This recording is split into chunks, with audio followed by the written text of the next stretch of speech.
Tolstoy Islamgha Qandaq Kirgen? Dağlıq Rus yazğıcısının İslam Peyğəmbər haqqıdakı risalisi. Yoşurulğan kitap.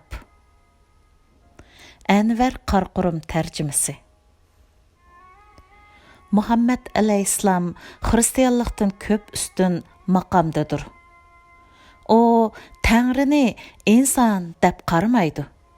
Şundaqla o əzəldən özünü Tangriga baravar qılğanmı emas.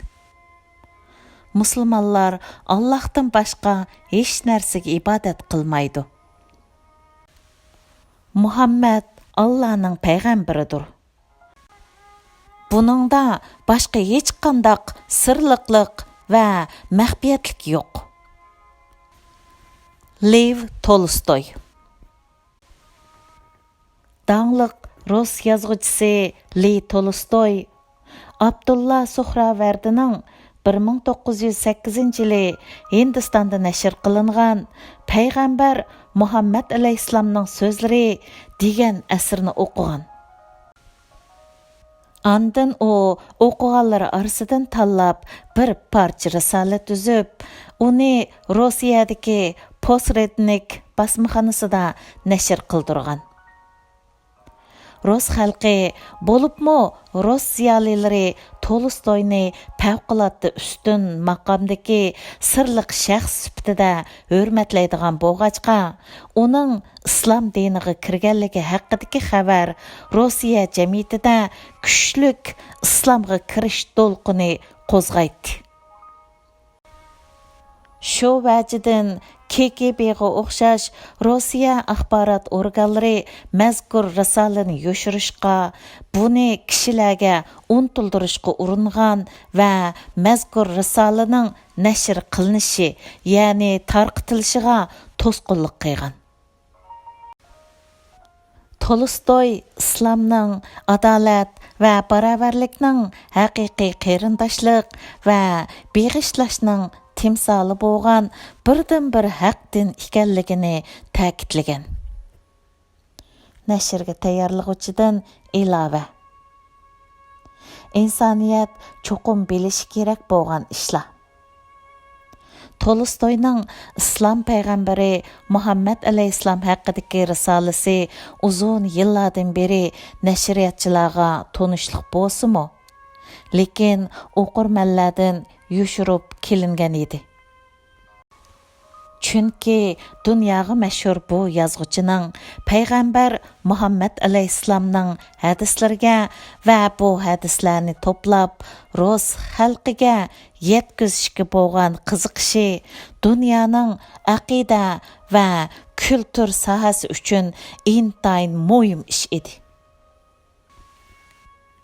Bizning bu risolani nashr qilishdagi maqsadimiz bo'lib boqmagan voqealarni, ideyalarni, yozmalarni o'ydirib chiqish emas, balki biz mavjudligiga ishongan, ammo boshqalar tarafidan yoshirib kelingan narsalarni jamoatchilikka bildirishdir. Bizga nisbatan Tolstoyning agar insoniyat haqiqiy tanlash fursatiga ega bo'lsa, o'sha joyda har bir xristian va har bir inson yagona ilohiy va payg'ambari bor islom dinini shak shubhasiz qabul qilgan bo'ladi degan so'zi bir kitobni vujudga chiqargan bilim va ma'noga o'xshash qimmatlikdir. İnsaniyat bu mashhur yozuvchining kulturdagi o'zgarishni va uning dardlarini bilishi kerak. Rasիહ yilmaz, فارۇق ئارسلان. Kirish so'z. Mashhur yozuvchi Tolstoyning payg'ambar Muhammad alayhissalom to'g'risidagi risolasi nurg'un aloyidliklarga ega. Aldı bilan Tolstoy bu risolani 1909-yili boshqa asarlar bilan qo'shib, xristian dini hokim o'rinda turayotgan Char Rossiyada nashr qildirgan. Tolstoy bu əmgəki arqılıq Rasulullah alayhissalamның hədislərini Rusiya oqurmanlarına tonutqan. Biz şunu işenç bilan aytalaymiz ki, Tolstoy özünün Rusiyadagi zo'r ta'sir kuchi orqali mushu shaklda Rus xalqining diniy tafakkuriga belgilik darajada ta'sir qila olgan. Sovet ittifoqi mezgilida Tolstoyning boshqa asarlari davomliq nashr qilinib turgan bo'lsa-mu, lekin dastlabki mezgillarda atizm, ya'ni ilohsizlik nazariyasini xalqqa majburiy qabul qildirmoqchi bo'lgan bu kommunizm imperiyasida Payg'ambar alayhissalomning so'zlari degan risola besilmay turib qelavergan. Tolstoyning bu asriga qarta nashr qilish cheklimisi qo'yilganligining yana bir misoli shuki 1978-yil, ya'ni Tolstoy mazkur risolani tuzib, oradan 70 yilga yaqin vaqt o'tgandan keyin Azərbaycandakı ba'zi kishilar Tolstoyning mazkur risolasini va Tolstoy bilan davrdosh Türk generalining ayoli va Kilovaning Tolstoy bilan yezishgan islom diniga aloqador mazmunlar bor xetini Azərbaycan Cumhuriyetining eng cho'ng jurnalida nashr qildirmoqchi bo'lganda, Azərbaycan asar tekshirish komiteti buningga ruxsat bermagan. Bundaq bo'lishidagi sabab Tolstoyning islom dini va islom payg'ambari Muhammad alayhissalomga bergan yuksak ijobiy bahosi. Madiya so'zlari ularni tashvishlantirib qo'ygan edi. Ya'ni ular Tolstoyning nupuzi sababli ayni vaqtda kommunizm tuproqi bo'lgan Azərbaycanda islom dinining ta'sirining kuchayib ketishini xohlamaydi. Shu sababli Azərbaycandagi bu jurnalning muharriri jurnal chiqarishni to'xtatdi va bu ish haqida Moskvaga shu xatlarni nashr qilishga ruxsat berish haqida iltimos sunudi. Moskva bu iltimosni tasdiqlagandan keyin Tolstoyning mazkur risolasi va hiliqi xatlar o'qurmanlar bilan yuz ko'rishidi va o'qurmanlar orasida kuchlik aks sado paydo qiladi. 70 yil davr surgan Sovet ittifoqining yemirilishi va diniy cheklimining bekor qilinishiga ergishib 1990-yili Tolstoyning bu risolasi uning ana tili bo'lgan rus tilida nashr qilinadi. Rusiyada Valeriya Poroxova ismli bir ayol bor. Bu ayol bir arabga tekkan va Saudiya Arabistonda 11 yil yashab, shu jarayonda islom dinini nihoyatda yaxshi o'rgangan va musulmon bo'lgan. U Qur'onni ruscha tarjima qilgan. Iloyatchilar uning tarjimasiga intayin yuqori baho berishgan. Poroxova xonim Tolstoy tonishtirgan temalarni va islom dinini Rossiya taratqularida keng tarqitishga jur'at qila olgan qaysar ayol edi. Poroxova xonim tunji qatim Sovet taratqularida Tolstoyning islom diniga kirganligini va o'zini islomiy qoidalar bo'yicha dafn qilishni vasiyat qilganligini jakarlagan edi. Poroxova xonim Sovet hukumati yillar bo'yicha yoshirishga urinib kelgan bu haqiqat haqida muhim hujjat materiallarni oshkorladi. Uning bayqishidan qaraganda Tolstoy islomiy qoida bo'yicha dafn qilingan. Tolstoyning qabrisi ustida krist belgisining yo'qligi buning pakitidir. Tolstoyning qisqacha tarjimali. Lev Tolstoy 1828 yılı 8 ayının 28 günü Rusiyanın Tula şəhəriga yaqin joydagi Yasnaya Polyanadagi ailəsidə dunyoga kelgan. O ailəsidagi 4-chi o'g'il edi. Tolstoy tug'ilib uzoq o'tmay uning opasi o'lib ketgan. O 9 yoshga kirgan yili dadisi zaharlab o'ldirilgan. Uning o'sib yetilishida momisi va hammasi nihoyatda cho'ng rol o'ynagan.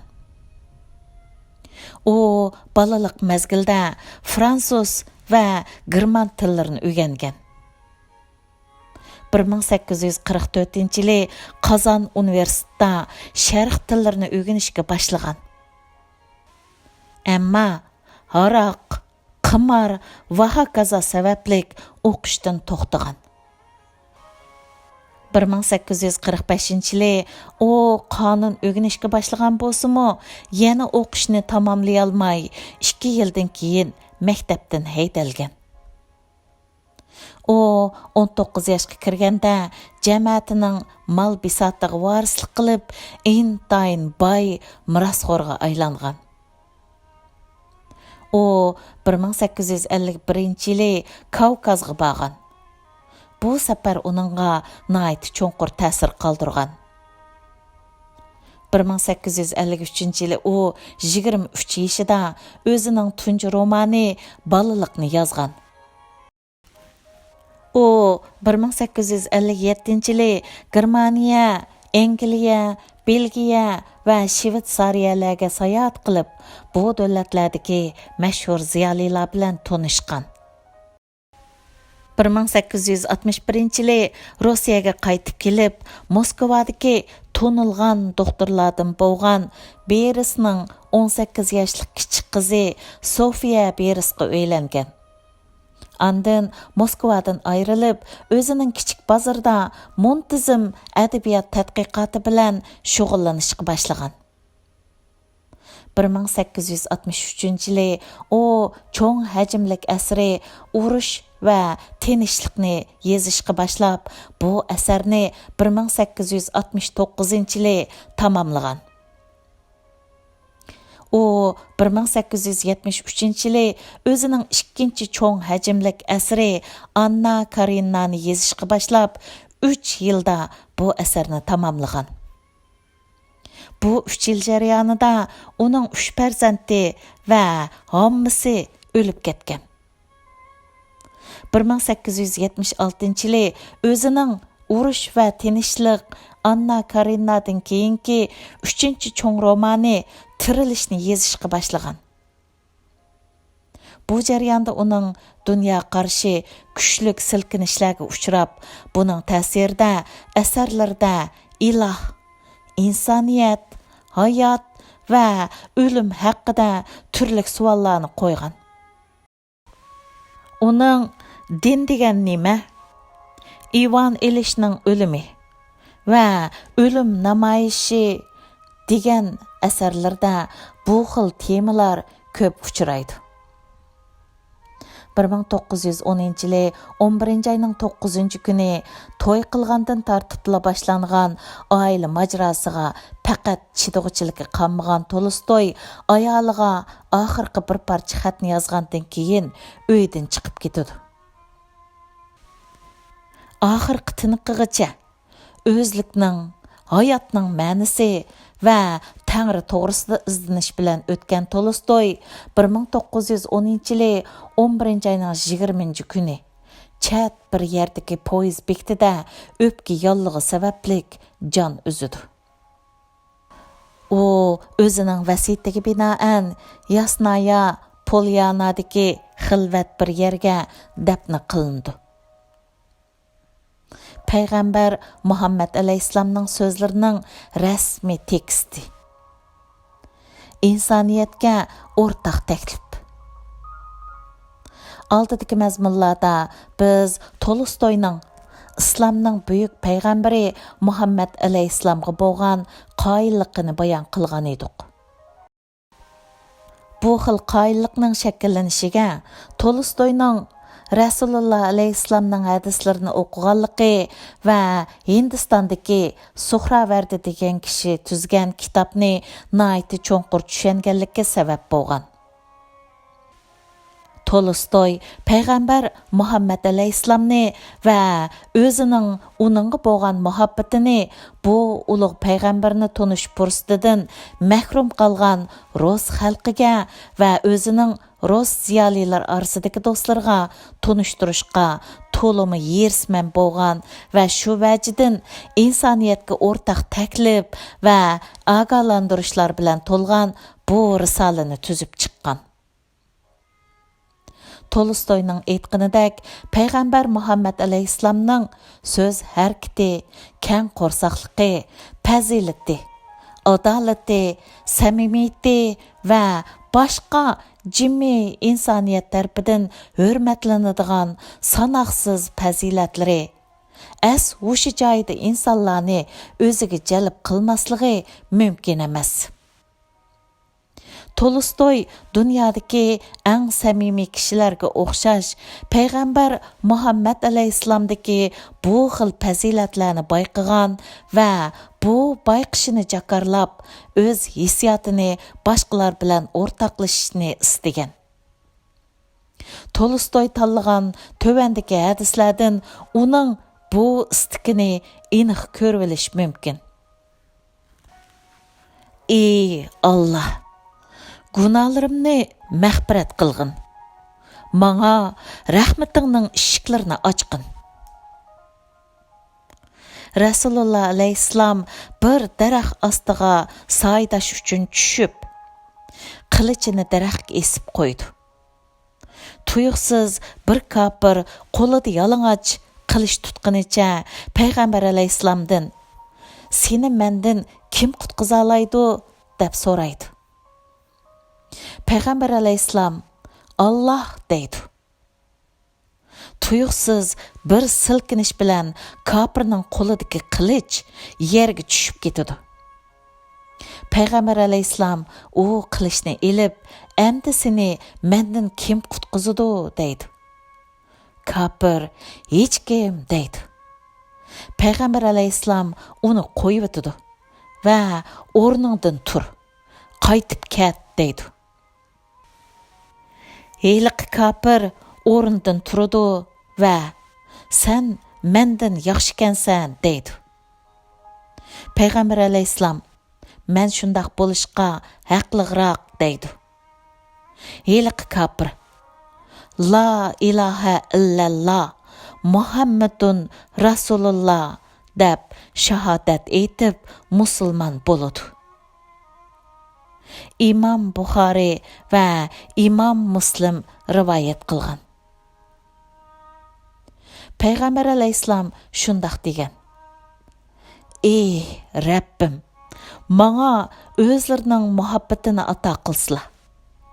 Meni sizlarni yaxshi ko'radigan kishilarni yaxshi ko'radigan qilsizlar. Meni sizlarning muhabbatlariga erishtiradigan amalni qilishga muvaffaq qilsizlar. Sizlarga bo'lgan muhabbatimni men uchun o'z jinimni, oilamdan va mol mulkimdan suyumlik qilib bersizlar." Termizi.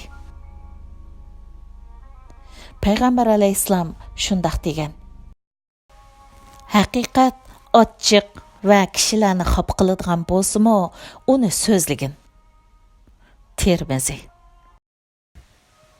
Payg'ambar alayhissalom musulmon qarindishing zulm qilsa-mu, zulmga uchirsa-mu, uningga yordam qilgin degan. Qarindishimiz zulm qilsa, uningga qandoq yordam qilamiz deb so'ralibdi. Payg'ambar alayhissalom zulm qilg'ichiga uni zulmdan cheklash orqali yordam qil dedi. Sahih Buxoriy, Termizi. Payg'ambar alayhissalom hadis qudusda Allah Taoloning mundaq deganligini bayon qiladi: "Agar banda menga bir g'irich yaqinlashsa, men uningga bir gaz yaqinlashaman. Agar u menga bir gaz yaqinlashsa, men uningga bir g'uloch yiqilishiman. Agar u menga mengib kelsa, men uningga yugurib boraman. Sayyul Muslim zikri babi 22 hadis. Payg'ambar alayhissalom shundoq degan: Birov o'zi uchun yaxshi ko'rganni qerindishi uchunmi yaxshi ko'rmagicha haqiqiy iymon etgan bo'lmaydi. Sayyul Buxoriy iymon kitobi 7-hadis. Termizi. Do'zax shahvatlar bilan, jannat kishilar xohlamaydigan narsalar bilan qo'rshalgan. Sayyul Buxoriy Abu Davud. Termizi. Payg'ambar alayhissalom shundoq degan: Zimindikilarga marhamat qilinglarki, osmondagi zot, ya'ni Alloh taolo demakchi, sizlarga marhamat qiladi. Termizi 1924-hadis. Said. Payg'ambar alayhissalomdan dinning asosi nima deb so'ralganda, u o'zing uchun arzu qilganni qarindishing uchunmi arzu qilishing, o'zing uchun arzu qilmaganni qarindishing uchun arzu qilmasligingdir degan. Sayyul Buxoriy iymon kitobi 6-hadis. Sayyul Muslim iymon kitobi 71-hadis. Nasoiy iymon 19-hadis. Payg'ambar alayhissalom mundaq degan: Alloh taolo to'g'ri yo'lga bir misol keltirdi. Bu misolning tafsiloti mundaqdir. Bir to'g'ri yo'l bo'lib, u to'g'ri yo'lning ikki tarafida ochilgan eshiklar bo'lgan tam bor. Eshiklarga pardalar tortilgan bo'lib, cho'ng yo'lning eshigining oldida: "Ey kishilar, hammanglar bu tuz yo'lga kelinglar, bo'linib ketmanglar" deb to'g'lab turadigan birsi bor. Yo'lning ustida yana bir chaqirg'uchi bor. İnsan, ya'ni yo'lning ikki tarafidagi tamlarga bekitilgan eshiklarning birarsining pardasini ochmoqchi bo'lsa, yo'l ustidagi u chaqirg'uchi: "Voy sana, uni ichib solma. Agar sen uni ichib qolsang, uning ichiga kirib ketib qolasan", deydi. Cho'ng yo'l bo'lsa islomdir. Ikki tam bo'lsa Alloh taoloning belgilab bergan belgilamalardir. Ishiklar bo'lsa Alloh taoloning harom qilib cheklagan ishlardir. Cho'ng yo'lning ishikining oldidagi chaqirg'uchi bo'lsa Alloh taoloning kitobi bo'lgan Qur'oni Karimdir. Yo'l ustidagi chaqirg'uchi bo'lsa har bir musulmon kishining dilidagi Alloh taoloning nasihat qilg'uchisidir. İman Ahmad, İman Nasoiy, İman Termizi to'plagan Qur'oni Karim Sura An'am 153-oyatning tafsiri. Payg'ambar alayhissalom mundaq degan: Har bir musulmon sadiqa qilishi lozim. Ular sadiqa qiladigan narsa topolmaschu dedi. Payg'ambar alayhissalom o'z qo'li bilan kasb qilish orqali o'ziga foyda yetkazsin, sadiqa qilsin dedi. Ular undaqmi qilolmaschu dedi. Payg'ambar alayhissalom hojatman mazlumlarga yor yo'lak bo'lsin dedi. Ular unimi qilolmaschu dedi. Payg'ambar alayhissalom yaxshilikqa buyursin dedi. Ular unimi qilolmaschu dedi. Payg'ambar alayhissalom yomon ishlardan qo'l yig'sin. Bu uningga sadiqaning o'rnida bo'ladi dedi. Sayyul Buxoriy va Sayyul Muslimda rivoyat qilingan. Payg'ambar alayhissalom mundaq degan: Hayo va kam so'zlik iymonning ikki tarmoqi. Og'zi bezaplik va vatvatliq munofiqlikning ikki tarmoqidir. Termizi 2027 hadis. Say. Payg'ambar alayhissalom mundaq degan: kimki g'azablanishga qodir turuqliq ochchig'ini yussa, Allah qiyomat kuni u odamni kishilarning oldiga chaqirib, xohlagan shahlo ko'zlik hurlardan tanlatqizadi. Abu Davud va Termizidin. Payg'ambar alayhissalom mundaq degan: amallar niyatga bog'liqdir. Sahih Buxoriy va Sahih Muslim. Payg'ambar alayhissalom mundaq degan: haqiqiy siddiq adolatsizlikka qarshi sabr qilgan va apuchan kishidir. Sahih Buxoriy tafsir bobi Fussilat surasining tafsiri. Payg'ambar alayhissalom mundaq degan: hayo barliq yaxshilikning asosidir. İmam Termizi taqvodorlik bobi 77 hadis. Payg'ambar alayhissalom mundaq degan: sizlarning eng yaxshinglar kengchilikda Allohga shukr qilgan, qiyinchilikda ishlarni Allohga havola qilgan kishidir. Allah uni izchil mukofotlaydi. Sahih Muslim Zuhid babi 64 hadis. Payg'ambar alayhissalom mundaq degan: ko'zning zinasi qarash, tilning zinasi so'zlash, qalb uni orzu qiladi, avrat uni tasdiqlaydi yoki rad qiladi. Sahih Buxoriy 6243, Sahih Muslim 2657.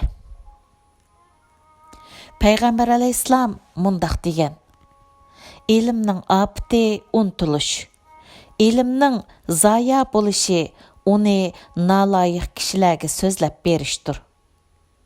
Olim degan bilginiga amal qilg'uchidir. Sahih Buxoriy ilm kitobi 34, ihtisom 7, Sahih Muslim ilm kitobi 13 hadis.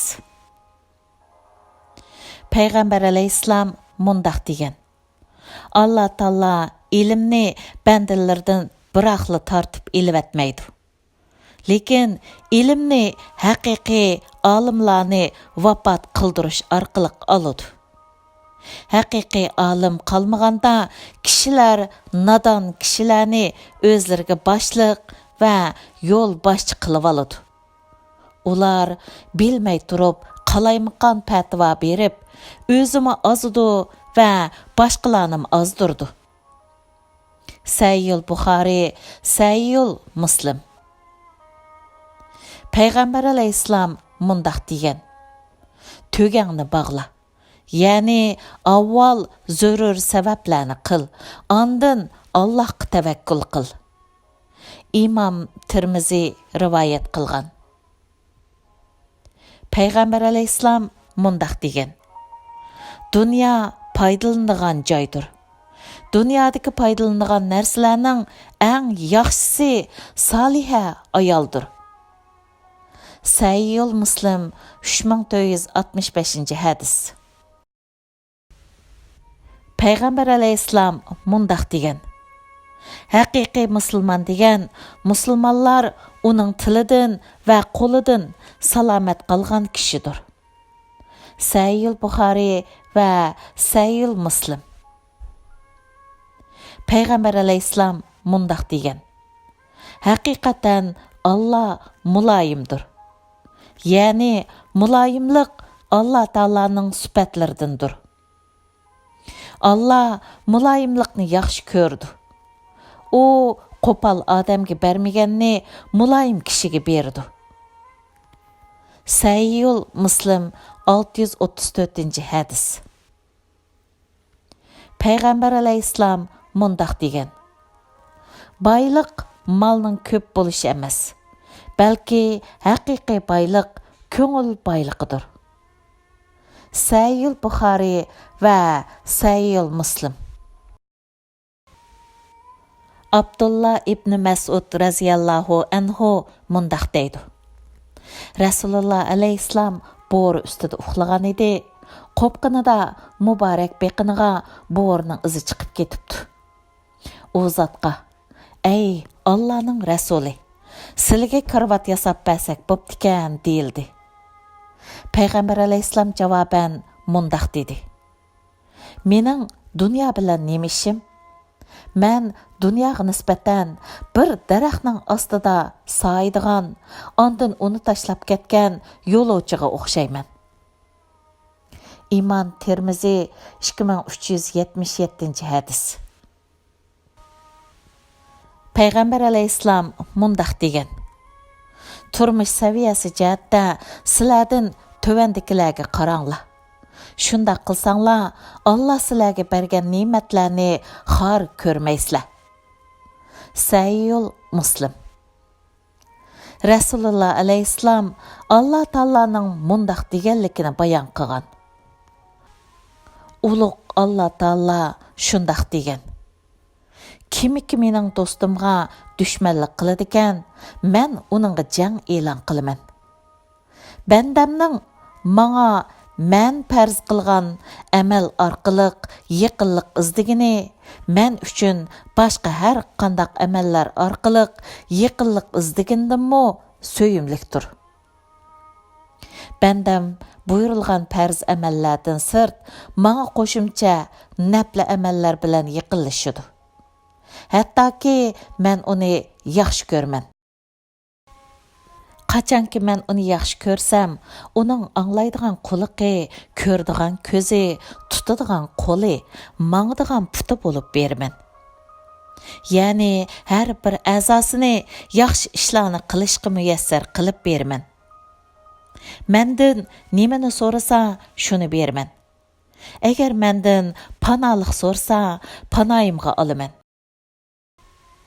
Men hech ishda mo'min qulimning jinini ilishda ikkilangandek ikkilanmayman.